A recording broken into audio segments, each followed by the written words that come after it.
Please be seated. Order, order. The Youth Parliament will consider the first motion of the day. The UK Youth Parliament has sat in the chamber of the House of Commons since 2009 and has sat annually since then. And following the general election in 2010, MPs voted overwhelmingly to support an annual sitting in the House of Commons chamber. For all intents and purposes, and for someone outside watching in, it looks very much like a normal debate in the House of Commons, whereby there are opening and closing speeches at the dispatch boxes, and then members will rise and hope to catch the Speaker's eye so that he calls them to debate. What about the young woman right in the back row?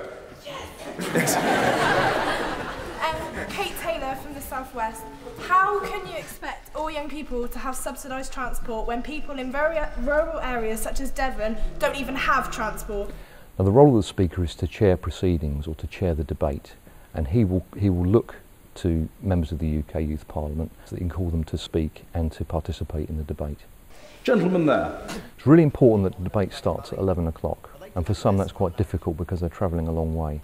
I'm in Selden Coach Park now, waiting for my coach. I think it's like 6 o'clock in the morning. I'm on a train going to London King's Cross. But also the debates have to finish by 3, and that's because people have to make their connections to get home, which doesn't give a lot of time for 5 debates. So the important thing is to be here as early as you can. A light breakfast will be provided, and also lunch. So there's absolutely no need to bring huge amounts of food or picnics or whatever. People have to get through the airport style security. So if people can limit what they're actually bringing into Parliament, it just makes the security staff's job that much easier. Right, this is it. We're heading into Parliament now. It's going to be amazing. It's going to be fantastic.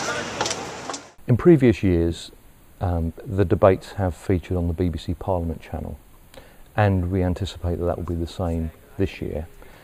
But the debate is also recorded for Hansard, which is a verbatim account of everything that's said in the chamber. So it's really important that if members of the UK Youth Parliament are called to contribute, they start by saying their name and also their region. I'm looking for a contributor from the West Midlands. Yes, the young woman here, please. Aisha Akhtar from Birmingham.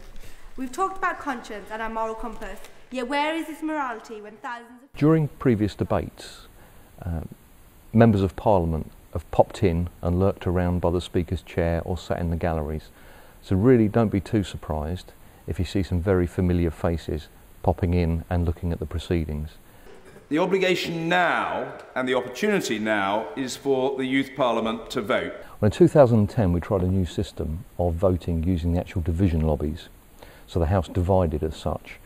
But there are subtle differences between the way that operated and the way the normal House of Commons works, because we gave members of the UK Youth Parliament a ballot paper and they had to tick or score for each of the 5 debates whether they were in favour or against. Now the benefit of that was that once they'd reconvened into the chamber, the doorkeepers then furiously counted up all the scores on those debates, and Mr. Speaker was able to announce the results before people left. For the motion, 57. Against the motion, 267.